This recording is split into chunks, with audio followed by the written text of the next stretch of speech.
Ditreskrim Polda Sumsel berhasil ungkap tindak pidana penyalahgunaan BBM solar industri dengan jumlah minyak yang diamankan sebanyak 297,7 ton liter di dua lokasi pengoplosan. Penggerebekan itu usai Subdit 4 Tipiter Ditreskrim Polda Sumsel menerima pengaduan masyarakat terkait adanya aktivitas penyalahgunaan BBM industri di Desa Lorok, Kecamatan Indralaya Utara, Kabupaten Ogan Ilir. Dalam penggerebekan itu, 9 orang diamankan dari 2 TKP, namun setelah dilakukan pemeriksaan hanya 5 yang dijadikan tersangka.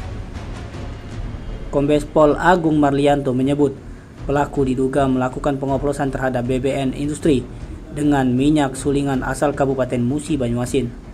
Di lokasi, polisi mengamankan minyak sebanyak 159,7 ton dengan rincian gudang depan sebanyak 103 ton, gudang belakang sebanyak 5,7 ton, dalam mobil tangki sebanyak 5 ton. Kemudian minyak sulingan itu angit mubah sebanyak 80 ton dengan rincian yang ditemukan berada dalam 10 unit kendaraan dengan tangki modifikasi, serta warga juga temukan 1 ton BBM solar murni.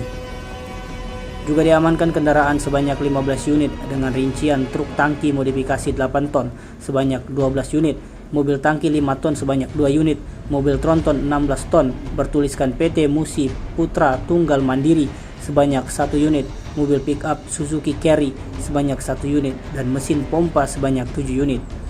Tetmon kapasitas 3 ton sebanyak 38 buah dengan tetmon berisi minyak sulingan sebanyak 16 buah, tetmon kosong sebanyak 22 buah. Baby tank kapasitas 1 berisi minyak sulingan sebanyak 53 buah. Jeriken kapasitas 20 liter sebanyak 90 buah berisikan cuka parah. Kemudian tepung bleaching sebanyak 47 karung atau 1175 kg.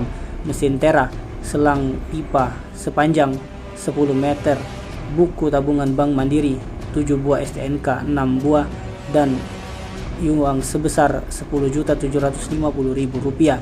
Lalu barang bukti itu di TKP kedua, minyak oplosan dan olahan sebanyak 28 ton. Di dalam 8 buah baby tank sebanyak 8 ton, di dalam 2 buah tetmon sebanyak 20 ton, minyak sulingan sekayu sebanyak 23 ton, mobil truk sebanyak 6 unit, mobil tangki sebanyak 2 unit, minibus merek Daihatsu Ayla. Serta sejumlah alat yang ditemukan di TKP adalah mesin pompa sebanyak 4 unit, 2 buah selang ukuran 4 inci, 14 karung tepung bleaching, 10 jeriken asam sulfat atau cuka parah, 2 handphone, 6 buah buku nota, buku surat jalan, buku catatan. Atas perbuatannya tersangka terancam melanggar pasal 54 Undang-Undang RI nomor 22 tahun 2001 tentang migas dan atau pasal 480 KUH pidana. Tim Liputan Sumsel TV melaporkan.